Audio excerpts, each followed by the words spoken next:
I am so sorry for the length of this post. It's enormous. I actually have to split it in two because of Reddit's word count limit. But this is it. For better or for worse, the end has finally come. After I post the other half of this update in a few days, I will never speak of these events again. I've lost far too much, and it hurts me too deeply to continue. It has been a long time since I talked about my fiancée and the events surrounding our vacation at her parents' cabin in Colorado, but I think enough time has passed. I have finally unearthed the secrets Faye's family has been hiding from me. Reddit has been remarkably supportive, so even though what I'm about to tell you is deeply personal, you've helped us get this far. You deserve to know what I've found. We moved 2 weeks ago. I got a new job, so we found a new place a few towns over. It's only an hour's drive from our old place, and it's the same distance from Faye's work, but in the opposite direction. As if by the law of horror film cliches, the strange activity that plagued us at night ceased entirely for a week when we moved into our new place. However, it started up again after a while, just as I feared it might. Our new home had not yet been blessed by Angela when the activity started up again. She is the daughter of a Shoshone tribal elder who saged and blessed our old home a few weeks prior. The imposter has not given up on Faye. Its game is to wear us down until we just give up. I had a Skype chat set up with Faye's very reticent mother, but per Reddit's warnings, I waited until after we moved. The fear was that Laura might divulge something over Skype that the imposter could use against us. The more it discovers about us, the more closely it can mimic me and any of Faye's family members, living or dead. When she is asleep, Faye is highly susceptible to suggestion. The running hypothesis Reddit has developed is that there are certain things the imposter needs to know about Faye in order to fully infiltrate her, to control her, to kill her. We don't really know what it plans to do with her, but we do know that it's especially curious about the significance of the number 5, which Faye drew on a window while sleepwalking. She gets agitated anytime 5 is brought up, but cannot coherently explain why. I think that once it learns the meaning of the number, it will have full access to Faye and will be able to do whatever it is planning to do with her. I sat on the couch with my laptop and Skyped Laura around 10 PM one night in our new place, about a half hour after Faye had fallen asleep. I had to be extremely aggressive in order to break Laura's wall of lies about her family's past, and just when she seemed ready to crack, Faye walked out of the bedroom. We now live in a 1-story house. It was dark in the hall, so she scared the shit out of me when I saw movement out of the corner of my eye. She stood there in the shadows, rigid and still. Her entire body was stiff, and her head was craned all the way back in a painful position. Her chin pointed at the ceiling, and her arms were straight up in the air in a hallelujah gesture. She hadn't sleptwalked in a while now, so I immediately told Laura I'd call her back and jumped up. Faye shushed me and wiggled her fingers, arms still outstretched. She looked like a praying mantis in repose. I asked, "Faye, what is it?" She smiled and replied, "Did you know about her?" She closed her hands and one of her fingers pointed at the ceiling. I said I didn't know what she was talking about and asked, "What? No, what?" I looked up at the ceiling and saw nothing. Faye paused. She typically pauses for long periods between sentences while sleep talking, and then said, "There's an old woman up there. She lives in the attic. She's really friendly. She remembered my birthday." My skin crawled. It felt like insects skittering under my clothes when she said that. Faye says a lot of disturbing things and I've grown used to it, but occasionally she still surprises me. I asked her more about this old woman, and she said, "She sleeps right above our bed." Faye brought her arms down to her sides and her muscles relaxed. She stopped answering my questions. I walked her back into the bedroom and gently tucked her in. That night, I lay awake in the dark, staring up at the ceiling. I imagined the corpse of an old woman stuck up inside the drywall or dangling from the rafters in the attic. I couldn't shake the feeling that our unwanted guest had moved in with us and was now pretending to be a friendly stranger to trick Faye. That night, I dreamed of a dark stain spreading itself out across the ceiling in the shape of a large man, just like the vomit stains in our old house a few weeks prior. As I was falling asleep, I thought I heard something heavy dragging itself around up there.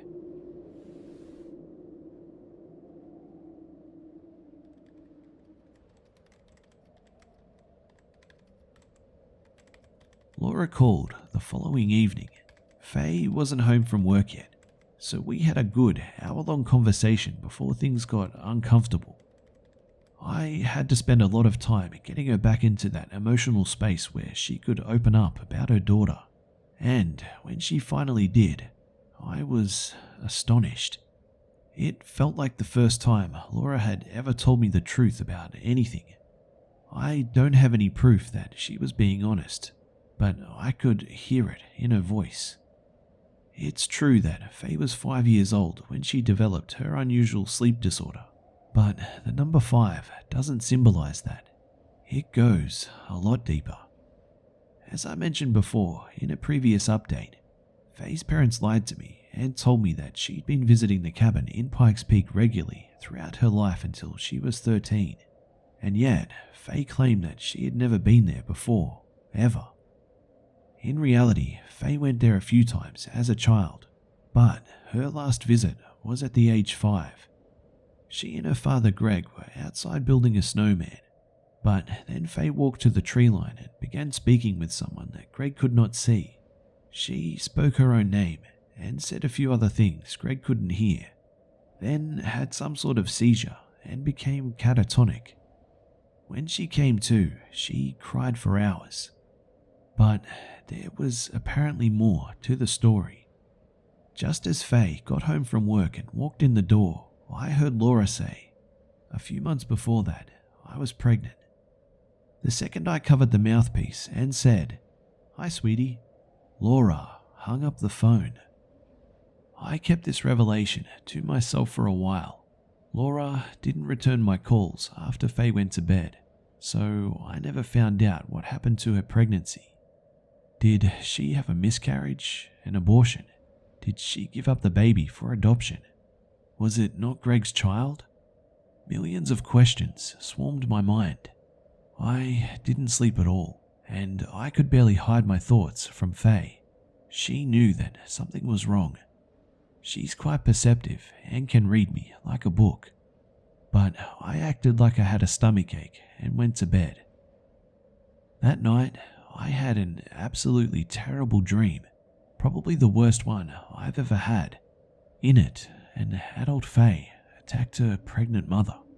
She was sleepwalking, but screaming wildly and pummeling her mother, just like she had pummeled the guest bedroom door when her sister and infant nephew Becca and Caleb visited us last month.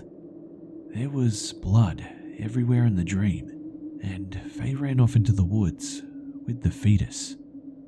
It was so violent, I jolted awake, nearly screaming. When I woke up, Faye was sitting upright in the bed, staring out the window. She was awake. I could tell because her posture was normal, and her eyes weren't rolled back into her head or blissfully sealed shut. She said, "Did you hear that too?" It took me a while to figure out where I was. When I saw her sitting there in a pristine white t-shirt, I sighed in relief. There was no blood anywhere. It was just a dream. Before I could answer her question though, I heard a baby crying. We live in a bigger suburban neighborhood now, so it was entirely possible that it was just a sound from one of the nearby houses. But Faye's reaction to it really disturbed me. The look on her face made me think that the sound was causing her physical pain. She cringed and shut her eyes, trying not to cry. I cupped her face in my hands and told her it was okay. But as I did, another voice rang out from the dark. It was a little girl, and she was speaking as if to a baby. From what I could hear, she said, "When do we go inside? Up in the trees. Where? Not in the hole. Not down there." Faye started crying too. I looked out the window, but couldn't see anything. She had no explanation for why she was so upset, other than, "He's back. He's here. I know it's him." I didn't want to scare her, but I completely agreed.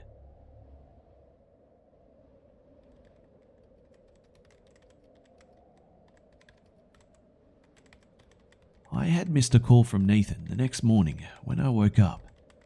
It was Saturday and Faye and I had plans to get new furniture at IKEA. While she was in the shower, I returned Nathan's call. He answered on the first ring. He sounded terrible. The first thing he said was, "Felix, do you know anything about the child?" A few weeks prior, he had said, "Tell me about the child," and I had no idea what he was talking about. Now, I had a pretty clear idea. So, I whispered to him that Faye's mother had been pregnant when Faye was 5, but I had no idea what became of the baby. He told me to get as much information from Laura as possible, at all costs, but to keep it from Faye. He also told me that he was going to mail us a special herbal mixture to make into tea before bed. He said that it promotes good dreams and therefore would shield us from some of the imposter's intrusions. I asked Nathan to explain what he meant. He said, very simply, "The Atana Anatakua does not read minds, it reads dreams." This was an astonishing revelation to me. It explained so much about the cabin. The imposter mimicked Faye's grandfather because she probably had a dream about him at the cabin, and it mimicked my mother for the same reason. It mimicked the people that Greg saw die in the war because he frequently had nightmares about them. The former owner of the cabin, Jennifer, heard her daughter's voice in the forest at night because she regularly dreamed about her. I mean, who wouldn't have painful dreams of their own child who passed away?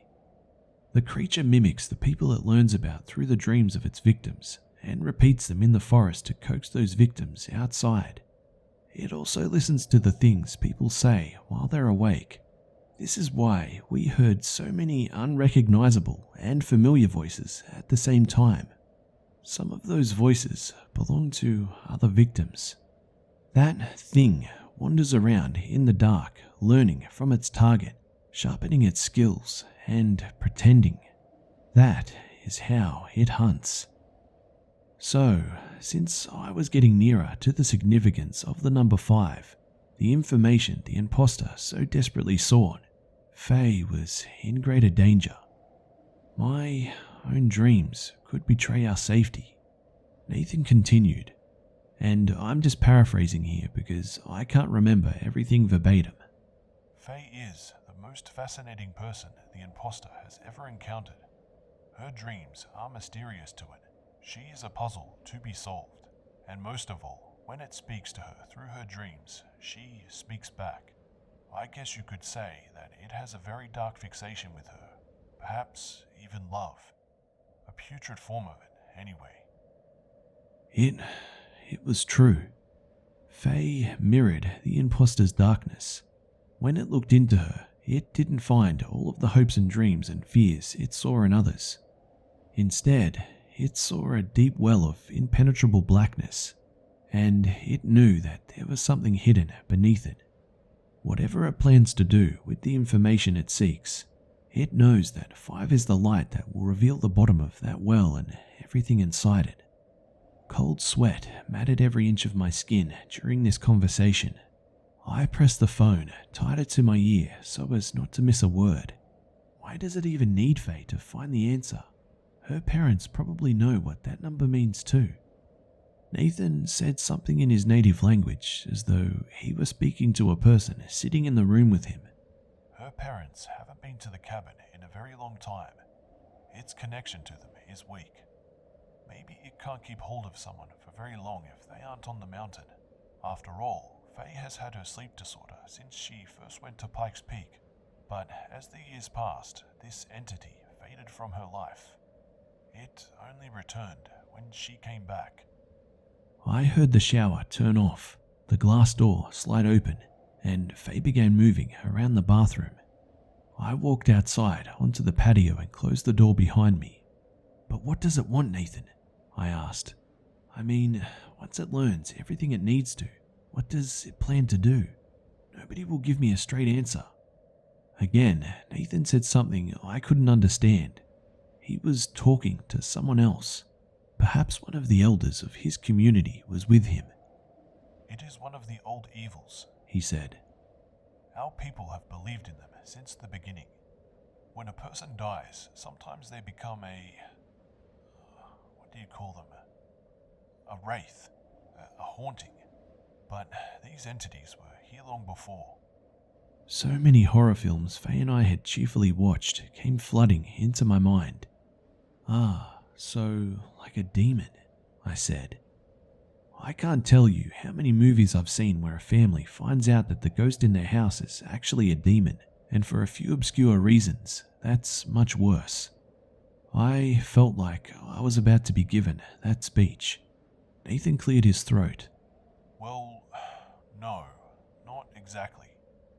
We don't believe in hell or any equivalent place. Our interpretation of the other worlds is very complex. But basically, this type of entity, they take you away. Not your body, your spirit. They take it out into the dark, away from the world and its light. So far away, eternities upon eternities away. The distance drives your spirit completely mad, and then you become one of them. That's what it does. He separates you from where you're supposed to go in the afterlife. It steals you from yourself. So, yeah, good news all round, I guess. I also asked Nathan how he was coping with his father's death, and pointed out that he sounded especially dreary today. Again, I expressed my condolences and said that I was most honoured to have known Taiwi, and that we are alive because of him. Nathan replied that he knows his father's spirit lives on through his family, and in the sacred earth where they live, and for that reason, he does not mourn his death. However, Nathan also said something that made my hand go cold as I clutched onto the phone. He said, I keep having the same nightmare every night. It keeps me awake when it's over. I'm exhausted. I asked him to tell me about the dream, as I had been having terrible ones lately too. He said, It's the cabin. I see it in my dreams. It's sitting there in the dark and there is a bad storm. I'm standing in the distance looking at it. The light turns on inside and I walk toward it. As I approach, the front door slowly opens and something in my heart tells me not to step inside. But I do. Every time I do. When I'm inside, the light cuts out and it's very dark. From the living room, I can hear my father's voice calling out to me from the bedroom. He is speaking in our language and sounds happy and peaceful. He tells me to come to him and that he wants to see my face before he goes to be with our ancestors. He calls me Ha'antue, my light, the nickname I was given as a child. But when I go to push the bedroom door open, I wake up to the sound of a child crying every time. Nathan went on to explain that he feels these dreams are a sign and that he must return to the cabin and the site of Taiwi's death. I said, it could be a trap, you know. In fact, I'm sure it is. Nathan spoke once more in his language to whoever was in the room with him, and then paused. He finally sighed and said, You might be right, but it really feels like him. I made him promise not to go back to the cabin. He agreed and said that he'd call me in a few days. I thanked him again for his father's sacrifice.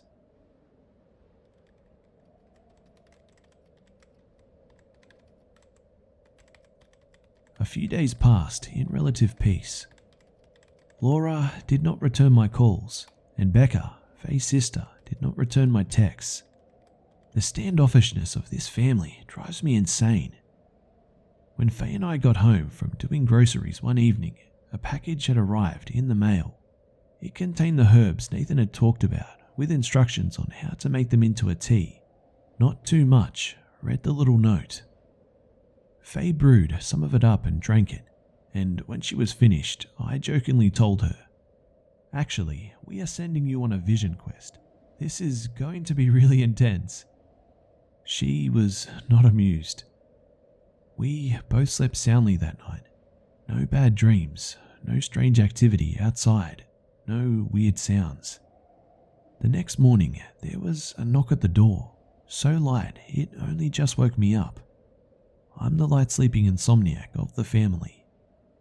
I snuck out of bed, trying not to wake Faye, and crept to the front door. It was Laura. She had come to our new home totally unannounced, uninvited. I immediately knew that there was about to be a shitstorm. I couldn't begin to imagine what she was doing here, but I knew by the look on her face that there was trouble. I invited her inside and informed her that Faye was still asleep, and she actually was relieved and said she wanted to talk to me alone. From her bag, she produced a photo album. We sat on the couch where she quietly apologized to me for everything, for being constantly evasive, for lying, and for letting us go to the cabin in the first place. I waved away her ramblings and demanded to know the purpose of her visit. I had absolutely had enough of all of this and wanted to get to the bottom of things. Laura dropped her voice to a whisper and opened the photo album. As she turned the pages, I realized that it was actually a scrapbook, a very elaborate one that had taken years of effort to construct. There were photos, drawings, designs, letters, postcards, even a necklace that had some flattened flowers. I saw pictures of Faye that I had never seen before. She was absolutely adorable as a child. Her glowing smile poked out from beneath little strawberry locks in photo after photo. Laura said, "This is what I wanted to show you. I don't know how to talk to Faye about it." I was amazed. It took expert handiwork to craft something like this. "You made this?" I asked. She flipped further into the scrapbook and revealed a few old pictures of herself in the later stages of pregnancy. The centerpiece of one of the pages was a photograph of Laura, big-bellied and bearing a youthful smile, and little 5-year-old Faye curiously resting her ear on her mother's tummy. It was a priceless image and one that hadn't seen the light of day in decades. "Faye and I put this together, actually," she replied, "when she was very little."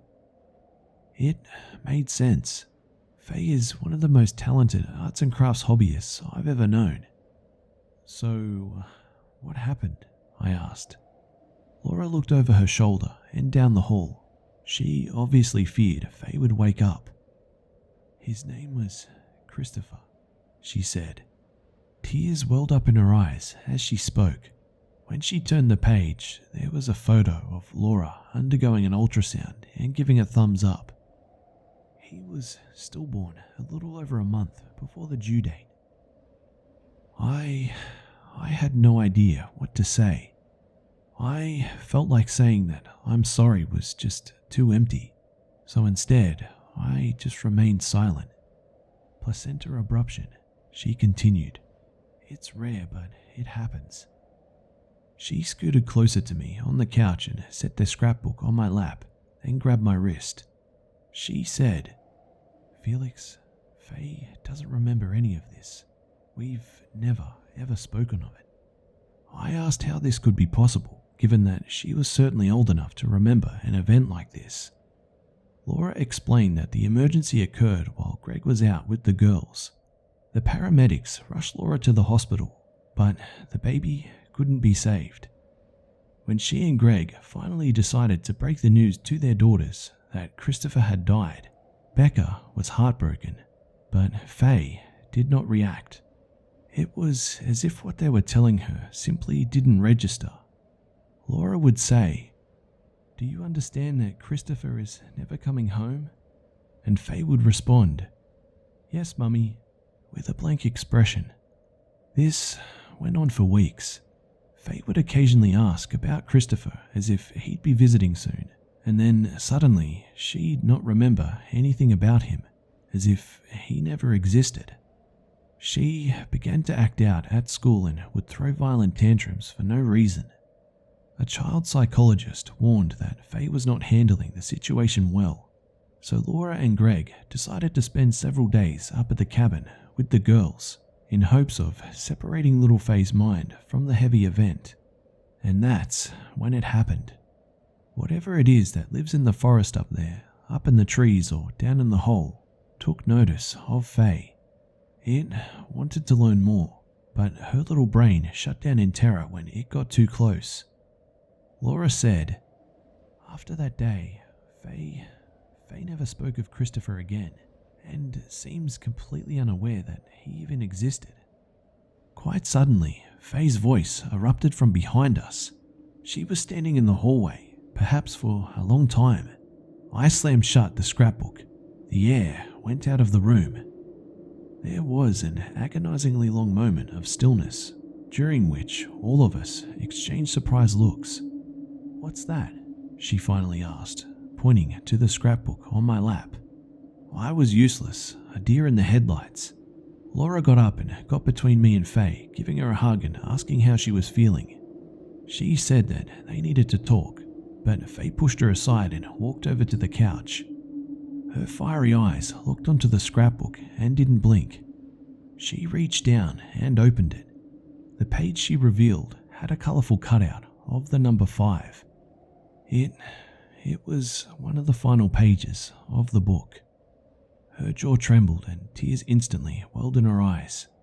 A look of excruciating pain fell over her face, and she began hyperventilating. Laura rounded the couch and tried to assure her, but Faye slapped her hand away and grabbed the scrapbook, then raced off to the bedroom. She cried in there for hours, and never let us in.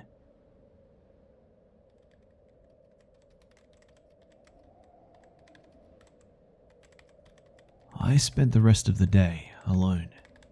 Faye never emerged from the bedroom and wouldn't speak to me when I knocked.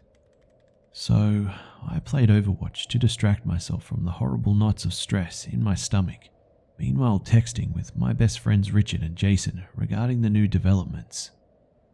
When I got up for a drink, I heard the bedroom door click. Faye was ready to let me in. She was sitting on the bed with the scrapbook in her lap when I pushed the door open. I said as gently as I could, "You want to talk about it?" Her face was streaked with hundreds of tears. Her skin was pale and her eyes were lifeless. Never had I seen her in such a state. I considered calling the paramedics for fear that she might hurt herself, or me. She said, "I remember now." I stood there in the doorway, afraid to make a move. I wasn't sure how Faye would react to the knowledge that I had been conspiring with her mother about their secret past. "Mum and I spent all summer getting the nursery set up," she said, tracing her finger over one of the photos. "Dad was so excited that he was finally going to have a son. So we did a sports theme." I walked over to the bed and sat down, quiet as a lamb, trying not to trigger another explosion. Faye kept her hands pressed on the scrapbook, as though she were feeling for a pulse. The colourful number 5 rested at the centre of the page, laid over various photos.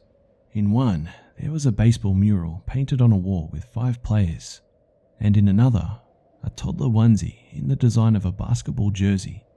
It displayed the number 5.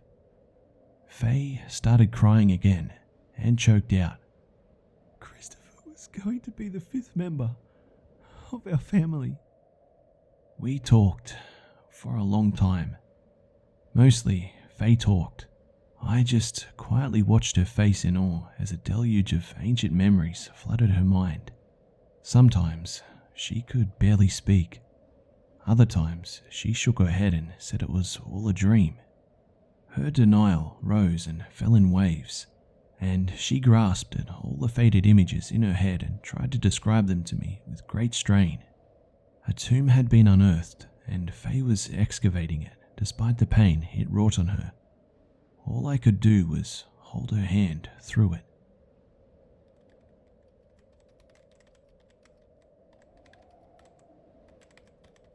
That night, I made Nathan's tea again, and we both drank it. Faye fell asleep and I stayed awake watching Netflix.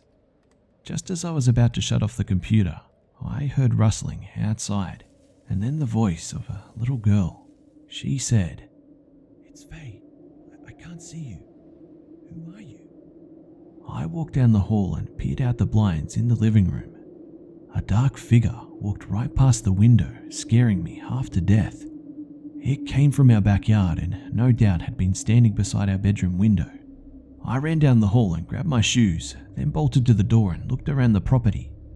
There, across the road, standing under a street lamp, was a man. His body glowed in the pale yellow light, but his face was totally black. He looked nearly 7 feet tall, and one of his shoulders was noticeably higher than the other. His posture was rigid and reminiscent of the way Faye sleepwalked. I knew exactly who it was.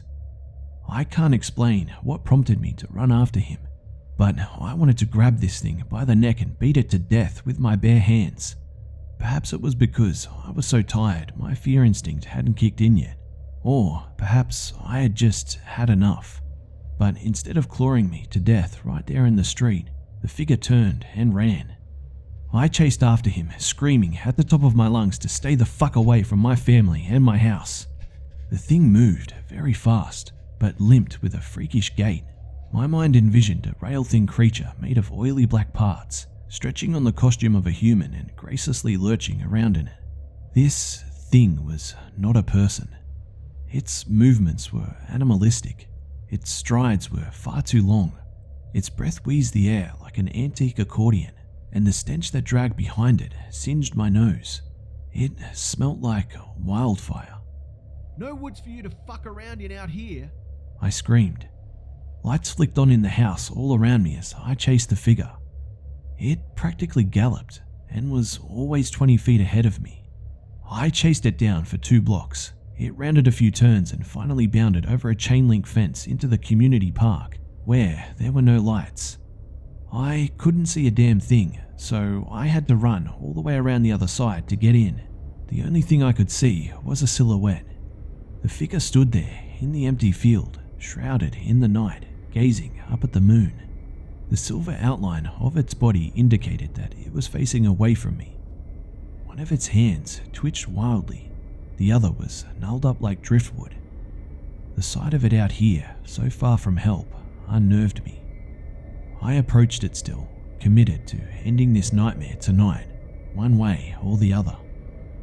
My courage evaporated about 10 feet from the figure when it issued a growl I can't even describe. It was so deep, I felt it in my ribcage as much as I heard it. I stopped in my tracks but still managed to say, "You will never take her. You will never have Faye. You will leave us alone forever. Go back to that fucking mountain and bury yourself in a mine." It growled again, then gurgled up a wet laugh. "What is your name?" It asked, in my voice. It had been practicing. It was perfect now. "May I come in?" How do you carry on a conversation with an entity that is basically a demonic parrot? I said, much louder than before. "You will leave us alone and go back to the mountain. Faye will never be yours." The imposter emitted the shrieking of an infant. The sound startled me and felt so wrong coming out of the form of such a large man. Then it said in the voice of a child, "You go down in the hole. That's where he'll put you." Look at me, you piece of shit. I said. I tried to sound menacing, but in reality, I am a coward. Most people can sense it, so there was little doubt that the imposter knew it too. Then it said something that I did not expect. The sound threw me off so much, my head spun. Tell me about the child. It said. Nathan's voice wafted gently from its throat. Tell me about the child. Before I could speak, the imposter whirled around and squared off with me. There are no words to express the combination of shock and instant despair that I felt. My knees came straight out from under my body, and I fell onto the wet grass.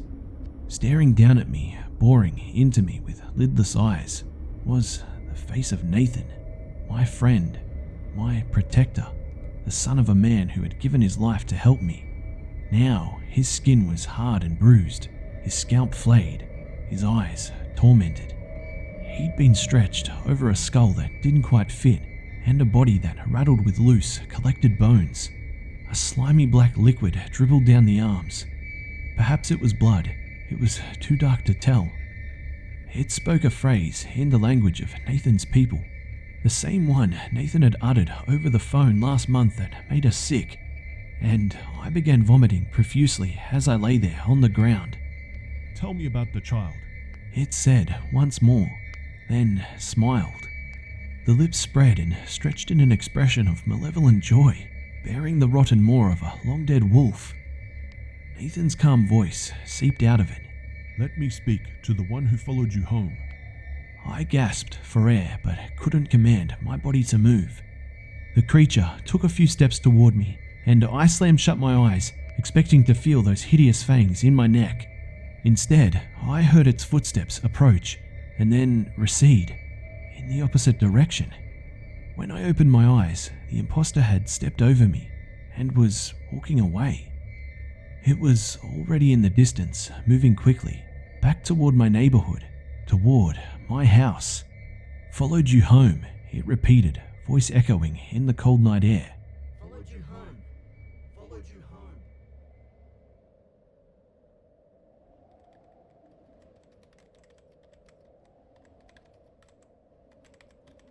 When I was 3 years old, my parents and I went with some family friends to a cabin up in the mountains. One of the other family's kids was sick with some sort of flu. A few nights in, I came down with it and threw up everywhere, over and over. My father was so grossed out that his reaction, it made me cry, a lot. My mum had to kick him out of the room while she took care of me. His horrified expression is imprinted in my mind forever, and taught me that there is something terribly wrong with being sick. I'm 28 years old now, and I spent years of my life being absolutely paranoid about throwing up. Emetophobia controls so much of a person's existence.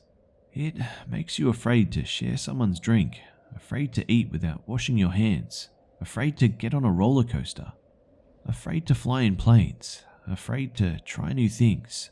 But at some point, after decades with that phobia, you almost forget what causes you to regard all of those things with fear. The possibility of vomiting becomes subconscious. You don't even think about it anymore. You're just afraid of virtually everything that could cause it. And yet, you have no immediate explanation for why you're afraid anymore. You just are. Although that possibility no longer lingers at the precipice of my conscious thoughts, the imposter found it. He went straight to the core of my being and saw what terrifies me most. He brought it out and used it against me. Repeating Nathan's spiritual purge chant didn't just disable me there in the field. It was a reminder of the creature's remarkable power to turn my own flawed humanity upon me. A reminder that it was planning to make me suffer in the most personal of ways. The imposter was designing a personal hell for me, and was nearly ready to drag me down into it. And so, the world collapsed on me. I laid there on the ground, puking my guts out, knowing that my fiancée was asleep and unguarded in bed, while a terrible being strode toward her through the dark. It called out her name in every voice familiar to her. It said things that would make her happy. It begged for help and mimicked the cries of children. It capitalized on her innate motherly instincts, on her buried memories, and on the vulnerability of her unconscious state. And all I could do was stagger around and wait for the thrum of my death-gripped heart to subside. After a few moments, moonlight poured back into my vision, lighting the way out of the park. My pulse recovered from its frenzy, and the numbness of my limbs faded. The taste in my mouth, for once, didn't paralyze me. I tore through the streets to get back to my house. I had no plan. A lot of lights were on in the houses that lined my street. Many of my neighbors had likely heard me screaming. I hoped this meant that the imposter would think twice about moving out in the open beneath their watchful gazes. The front door of my house was wide open, and it was pitch dark inside. I shouted for Faye, but couldn't find her. The bed was empty and disheveled, as though she had jumped out of it, or had been dragged out of it. A faint sound caught my attention, the sound of crying, and I struggled to determine where it came from. After looking in every room, I realized that it was coming from outside. As I stepped out the sliding glass door in our bedroom that leads to the backyard, the sound grew louder and mixed with shuffling noises. There is a walkway that runs along the side of our house and connects the backyard to the front, and there, in the darkness, was Faye. She was sleepwalking in the most unusual manner I've ever seen. She stood high up on the balls of her feet as before, but was bent over at the waist. Her hair and arms dangled lifelessly toward the ground, and she shuffled toward the street where I'd first seen the shadowy figure. Faye's neck was craned in such a way that I could see a face swaying just outside of her left thigh. Two mournful eyes peered up at me from it, and her lips trembled as she cried. I couldn't tell if she was conscious or not. She mumbled something, but with her cries, I couldn't make out what she was saying. I wrapped my arms around her waist and literally carried her inside. She clawed at me and landed a tiger palm to my crutch. Just as we careened into the living room, a police car drifted by, its flashlights tracing all across the houses. I gently closed the door and peered out the window. It took me a moment to see it, but in the tree in our front yard, a dark form was crouched on the thickest branch. I yanked the curtains down over the blinds. Faye and I remained awake the rest of the night until dawn. We heard footsteps on our roof and in the attic, but no voices. On 2 occasions, someone knocked gently on the front door and once on the sliding glass door in the back, but we remained in the living room.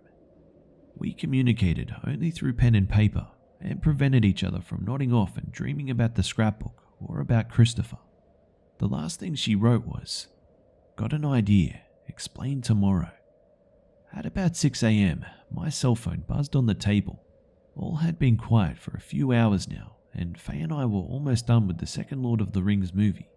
When I grabbed the phone, I was surprised to see that it was the Ranger from Pikes Peak. We hadn't spoken in a while. I immediately feared that his call was confirmation of the grim likelihood that Nathan was dead. He skipped all the pleasantries and said, "You better sit down." A nauseous fear crept up my throat when he said that. I shook my head and replied, Just tell me." Static began to form around my peripheral vision, which happens when I'm feeling faint. If it grows and covers my entire field of view, I pass out. The Ranger cleared his throat and tried to speak with composure, but I could hear in his voice that he'd been crying. He said, We got a call from one of Nathan's relatives. Said he'd been missing a few days. Thought he went camping with his buddies, but none of them knew where he was. On my routine this morning, I dropped by Faye's folks' cabin." There was a long silence, which told me everything I needed to know, but then the Ranger said more. We've got cops everywhere up here now. Whole mountain's shut down. They've still got Taiwi listed as a missing person, but now they're out there hunting for a body like they mean it this time. Looking for a murderer too, but I interrupted him and demanded to know why. There was no way I could hide the frantic anxiety any longer. The ranger said, "Something's happened up here, up at the cabin. They did something to him. I don't know how to tell you." I crumpled to the floor while he spoke. The news singed every nerve in my body. Pain radiated up from my stomach across every limb. My scalp tingled. The static grew in my vision. "I need to know," I said. The ranger insisted that the details were unnecessary, but I begged him. What I am about to tell you is a paraphrasing of what the ranger said. Some of this info might change as the Denver coroner performs an official autopsy, but this is what we know. The bathroom window of the cabin had been forced open from the outside, but also the front door was unlocked and slightly open when the ranger arrived. The bedroom door was locked from the inside. It appeared that two people, one of them being Nathan, had been staying inside the cabin for 2 or 3 nights. Nathan's satellite phone was found inside, my number being the last one dialed. It was unclear whether Nathan was present at the cabin when we last spoke. There was a buck knife jammed into one of the walls, and many unusual symbols and words had been carved all over the hallway leading from the living room to the bedroom. There were words in Hopi, the language Nathan's people speak, and Zuni, a language they do not. The words haven't yet been translated. There was a carving of a large dream catcher on the outside of the bedroom door, and non-lethal amounts of blood splattered on the carpet and lower wall opposite of said door. On the inside of the bedroom door, there were small marks everywhere, as though someone had been pounding very hard on it. The ranger and sheriff speculated that Nathan sat on the floor in the hallway for several hours, or perhaps an entire day. Someone was in the bedroom, but the door remained locked. It's possible that they had a long conversation. At no point was the electricity or heat functioning in the cabin, because it had been shut off after I was rescued on my second visit. This meant that however long Nathan stayed, he remained in the dark in the freezing weather each night. 2 pairs of tracks were found leaving the cabin, one from the bedroom window, the other from the front door, heading into the forest out back. The tracks joined together, indicating that the 2 people walked side by side into the woods. Nathan's body was found by the ranger's dogs approximately a quarter mile in, buried upside down with his legs erupting from the soil at the knee. Upon examination, it was discovered that Nathan's face and scalp had been flayed or mutilated. There were deep lacerations in his back that appeared to be from claws, and carvings on his arms that looked self-inflicted. The unofficial cause of death, however, was suffocation. He had been buried alive. Oh, and everything in the cellar was gone. It was completely empty.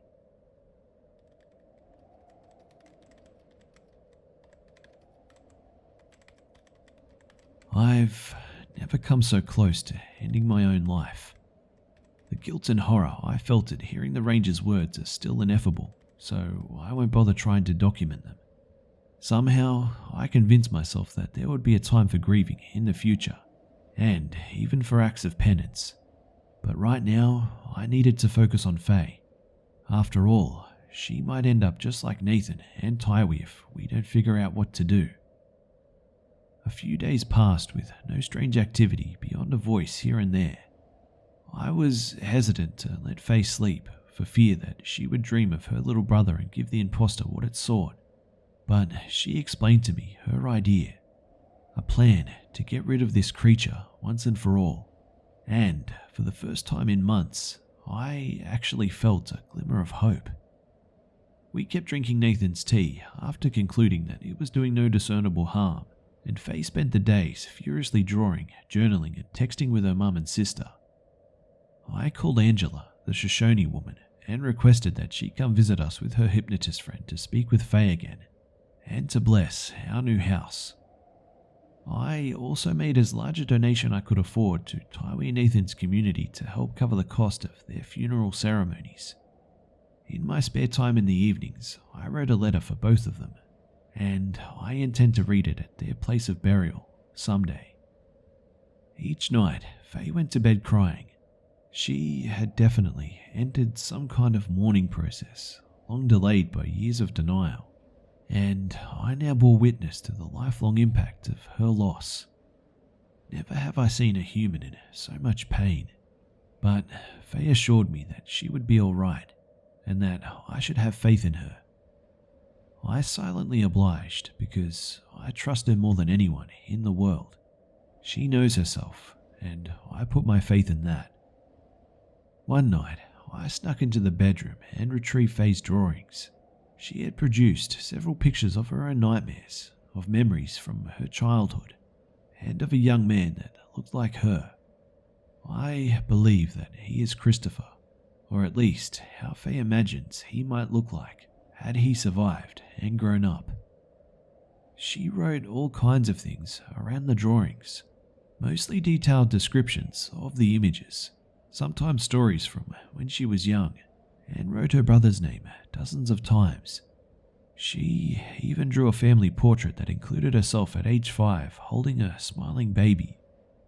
On the 5th night after the incident in the park, Angela and her hypnotist friend arrived. Faye informed our guest of what she believed we could do to get rid of the entity for good. I went outside and set the drawings under the tree in our front yard, where I'd last seen the shadowy figure. Then we got Faye comfortable and set her up on the couch. Fortunately for us, Faye has the remarkable ability of being able to fall asleep anytime, any place. So all we had to do was dim the lights in the house. I made a pasta dish for everyone, and within a half hour she was out cold. This time, she didn't drink Nathan's tea. For a long time, Angela, the hypnotist, and I sat at the kitchen table over coffee and ice cream. We kept our voices low and discussed all of the recent events related to the cabin, waiting for the imposter to show up. The hypnotist was especially interested in the dream catchers and wanted to know who made them. I told her that I didn't have any idea, and that at first I thought the entity itself created them. After speaking with you Redditors, I started to believe that someone had summoned or was controlling the entity with the original Dreamcatcher. Then, when I broke it, I realized it was actually protecting me. She said, "Do you think it's possible that one of her family members created it? Or the Ranger? Do you trust him?" Many people have speculated that Tywee and Nathan were not honest with me, or not who they said they were, but I honestly hadn't considered that the Ranger himself could be behind all of this. I conceded that it was possible. Faye spoke a few times in her sleep. She laughed and said things like, "Do you need help with that?" and "What the hell are you doing?" After she said the name of her boss, I realized that she was dreaming about work. We waited until about midnight, but by then, no activity had occurred and no sounds were coming from outside. Angela woke Faye up and said, "We need to take a more direct approach." The two women propped Faye up hospital bed style and began to hum a beautiful song. Angela intermittently spoke in her native tongue and traced lines with her finger across Faye's forehead. The hypnotist occasionally raised her hands in the air and then touched Faye's shoulders. After several minutes, my fiancée went limp. Her head slumped back on the couch and her arm dangled to the floor. Finally, she opened her eyes, which were now rolled back in her head, and she began breathing rhythmically. The hypnotist said, "Who are you?" She replied simply, "Faye." "Are you alone?" "I am with you." "Who else is here?" "Angela, Felix, Erica." "That's her boss." The hypnotist corrected Faye. She said, "Erica isn't here, it's just us four." Faye looked puzzled for a moment, then said, "Okay." Angela joined the conversation and touched Faye's arm. She asked, "The one who follows you, the one who calls out in the night, where is he now? Is he here?" Faye's head craned from side to side like she was emptying water from her ears, and then replied, "No." "Where is he?" Faye sat motionless for what felt like a whole minute, then finally said, "Across the dark." The hypnotist then said, "Faye, can you call out to him? Can you ask him to come here?" She remained silent. The hypnotist asked again. Faye said forcefully, "No." Angela said, "Honey, we can't get rid of him unless you bring him here." Faye began to whimper. Her mouth trembled, and then she uttered in the voice of a small child, "Please, no." Goosebumps rippled across my arms as I sat at the table watching. Angela implored, and Faye began to cry. "You have to call out to him," the hypnotist repeated. "Tell him where you are." Faye slowly rocked her head back and forth and tried to reach up into the air to protect herself. Suddenly, her body went stiff and her eyes rolled forward. They landed squarely on me, then looked over my shoulder and focused on something 1,000 miles behind me. Her mouth opened slightly, and a gurgling sound came up from her throat. Faye leapt off of the couch and shuddered as though she was trying to throw something off of her back. Her body stayed rigid, and she turned and faced away from us. Every joint in her limbs popped with sickening cracks. She bent her head back and stared up at the place where the ceiling met the wall in front of her, then tightly balled her fists. The hypnotist and Angela were standing now, gathering around Faye to prevent her from hurting herself or dashing off into the night. I played safety a few feet away, trying to be ready for anything. The hypnotist said, "Faye, tell us where he is." She breathed hard through gritted teeth and then forced out the word, "Bedroom." We all turned and looked behind us, down the dark hall. The hypnotist wrapped her hand around Faye's forehead from behind and started whispering in her ear. I turned and quietly moved down the hall toward the bedroom. As I approached it, I could hear the sliding glass door to the yard open. When I stepped into our bedroom, a cold breeze was blowing into it. The glass door on the opposite wall was wide open. I looked around to make sure I wasn't about to get ambushed, and then approached the door. The backyard light has a motion sensor that automatically activates when something moves. It was off and the yard was dark. However, at the far end of the yard, I could make out the shape of a man. The same figure I'd seen a week earlier, the one I'd made the dire mistake of chasing after. This time, the figure was even larger than before. It appeared to stand at roughly 7 feet tall. It faced away as always, and its head was cocked toward the moon. Its hands lay pressed against its sides, fists balled up, tightly clutching many pieces of paper. Faye's drawings. It growled.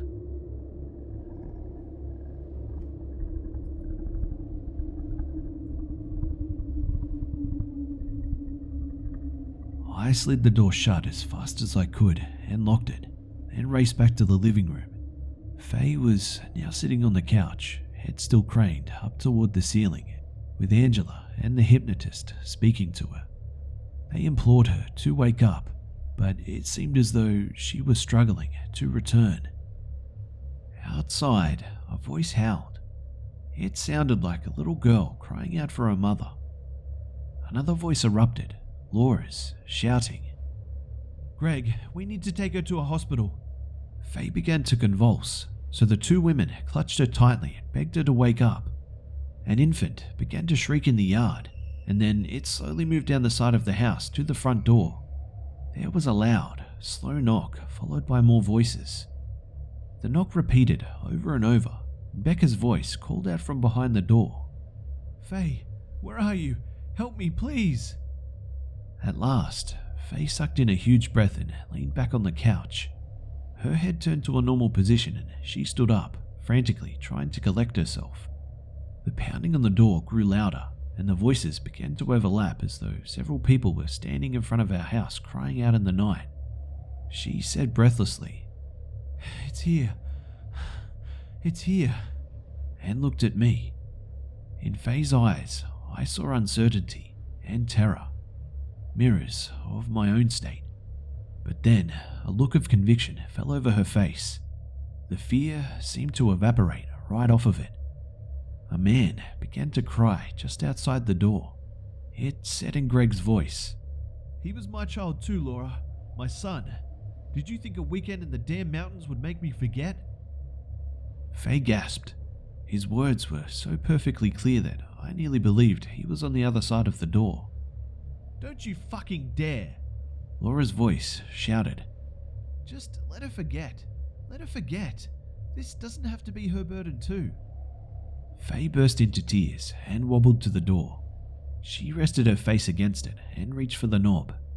The shrieks of a baby echoed through the house, followed by a little girl saying, What's your name? I can't see you. It's Faye. Faye.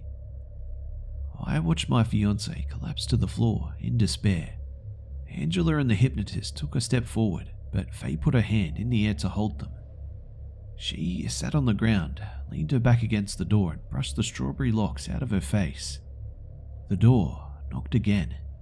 My own voice followed it, saying, May I come in? It's freezing out here. Another storm is coming tonight. I have to tell you something, Faye said, gently knocking on the door. I know what you really want. The voices fell silent all at once, and only an uneven breathing remained. I had a baby brother, she said. His name was Christopher. He was number 5. The breathing cut out. Faye knocked on the door again. After a minute, something knocked back. I remember now, she continued. I couldn't remember for years, or I guess I didn't want to. It's easier for me to just pretend that things never happened. Some kids make things exist, friends, monsters, places. But I made Christopher not exist. That way, I didn't have to lose him. His death was just make-believe. A long, slow scratching noise resounded through the door. The thing outside was dragging a claw across the wood, like it was drawing a picture. Faye put her palm on the door, feeling the weak vibrations of the scratching. For a long time, the number was all I could remember. I knew it meant something more, but every time I thought about it, my whole body would hurt. I'd feel sick, and then I'd just fall asleep. Or if I was dreaming, I'd just wake up. I always knew that it meant something more. The doorknob rattled, and a wet, clunking sound emitted from it. The imposter was gnawing on it from the other side. The clatter of 100 jagged teeth rose in vile symphony across our living room. He was a stillborn. Do you know what that is? He died inside my mum. All this time, I've avoided burying Christopher, but you finally helped me realize that it's time I laid him to rest. Faye, come hold him. Becca's voice called out. I don't get it. He falls asleep so fast when you've got him. You want her to be your new mummy, Caleb? The scratching noises persisted.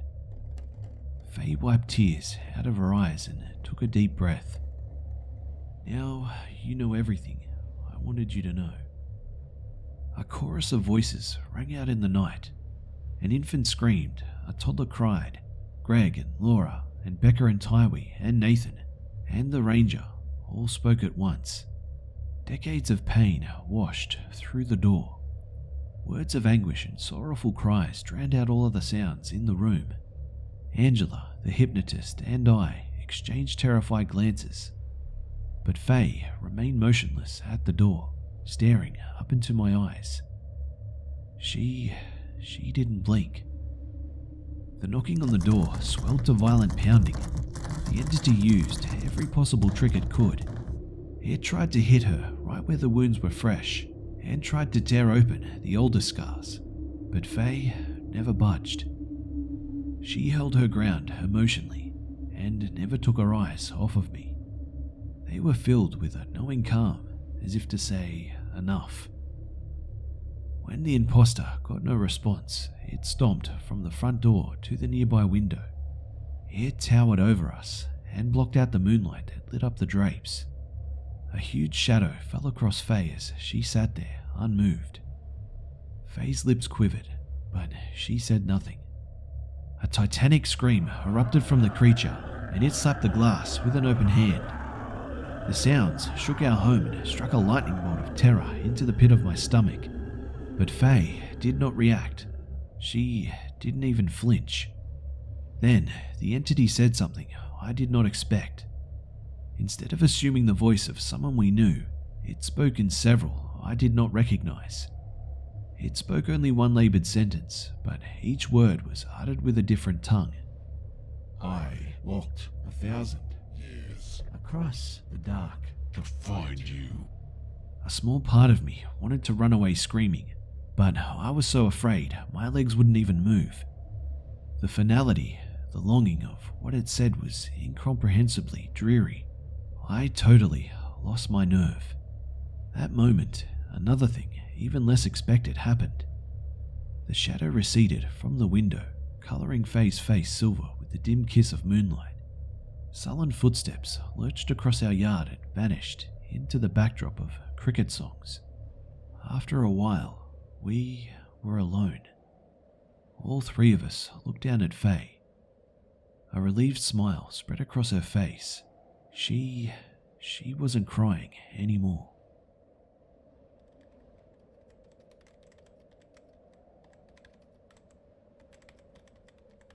It's been several days since the imposter left.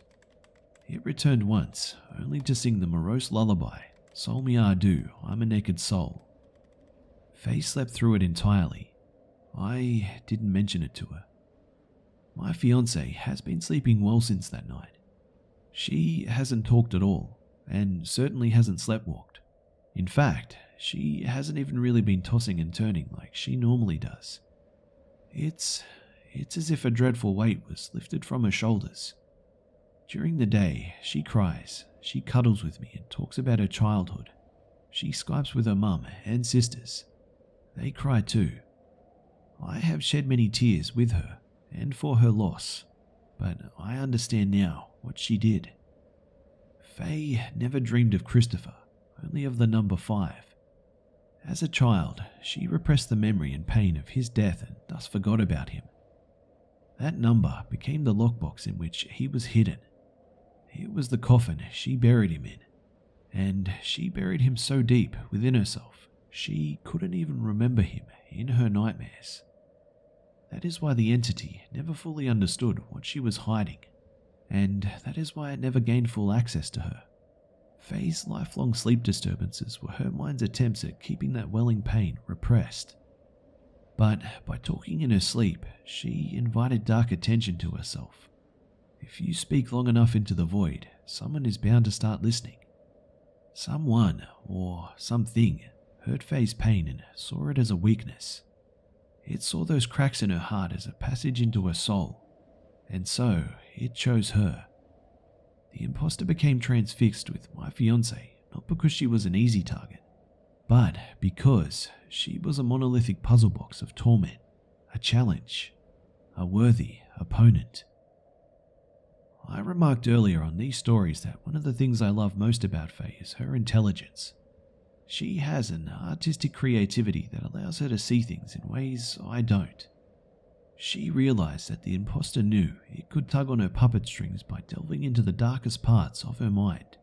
In all those hidden places, there were weapons to use against her, to weaken her, to wear her down. But instead of burying her secrets deeper, she unearthed them and brought them into the light. By moving Christopher and the number that represented him from her subconscious into her waking thoughts, Faye unleashed a tidal wave of forgotten pain upon herself. But she also took away the imposter's power over her. She cut off her own puppet strings, and now there was nothing left for the creature to grab onto, and so it left. I've also shed tears for my dear friends, Taiwi and Nathan.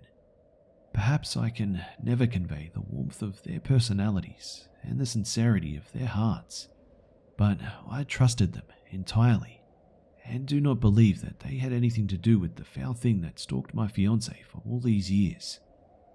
Their deaths are mortal wounds on my heart, and I will always carry the agony of their loss. I want it to hurt, as a permanent reminder. They have given so much to me, and asked nothing in return, only that I preserve the goodness of their people in my memory. By writing about their altruism and sacrifices, I am trying to fulfill that promise. May their spirits live on in the sacred land that they protected. We may never know for sure who built the dreamcatcher at the cabin or the one in the trees outside my old home. Right now, I believe that they were built by different people who live on Pikes Peak. Some of them want to protect fools like me who venture to that mountain without understanding its significance to the Indians living there. Others perhaps wish to harm them. Maybe even Angela herself built one for us. Maybe you can't tell the person they're designed to protect, or else it doesn't work. Faye's ring has also been the topic of a heated debate, whether or not it's cursed, what should be done with it, etc. For now, my fiancée does not wish to part with it, but she might consider it if anything happens again. It is still a precious family heirloom and the symbol of my devotion, whatever taint it may carry. I guess what I mean is, we still don't have all the answers, and the unfortunate thing is that we may never. The true nature of the entity and a full explanation of what happened to us might remain a mystery, but in time, I believe I will come to understand more about this terrible ordeal. We plan to head back to Colorado in a few weeks to spend time with Faye's parents, to pay our deepest respects to Tywee and Nathan's community, and to witness the bulldozing of the cabin. Whatever secrets it still hides, let them be buried deep beneath the rubble and the snows of decades to come. Thank you, everyone.